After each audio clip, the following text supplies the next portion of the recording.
来这个本土疫情继续来探烧，已经烧连续6天，逐天确诊的病例数拢超过100例，昨甚至飙破到200例，有216例，今仔日愈济来到281例。疫情的指挥官陈时中讲，其实国内的疫情也未来到最高峰，讲这个清明连假了后打来，还阁观察到10天。医界嘛认为，若是控制了无好，甚至无排除未来一天确诊的病例数会来到1000例。目前指挥中心的规划，若是一天的确诊数超过7500例，就会来启动到轻症伫厝内底隔离的这个措施，安尼才袂来拖累到医疗的量能来帮盘。嘛有医师来呼吁，这个台北市、新北市甲基隆爱开始来备战，应该马上来规划相关的措施。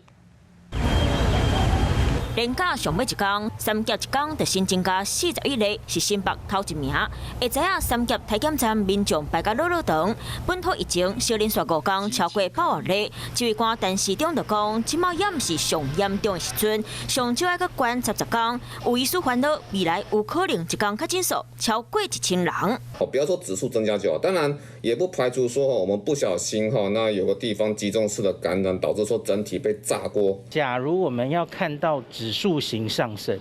就是哇，结果非常有一点控制不住，在连假之后，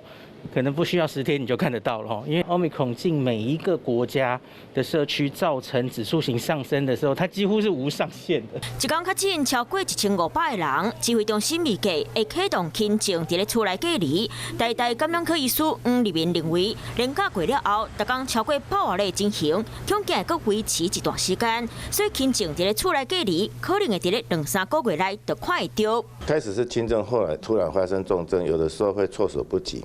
所以如果收治量能过的话，轻症患在医院，我们可以持续的去观察监测，会比较安全。我想就是新北跟基隆，那也许接下来的台北、桃园，也许是大概这4个县市嘛所以这4个县市，我想会真的需要的话，会先启动。即马轻症伫咧厝内隔离，也无清楚的方法。指挥中心考虑确诊者留伫咧厝内风险真大。若准讲真正要实施，会成为一人1号开始做，较要疫情愈拖愈大。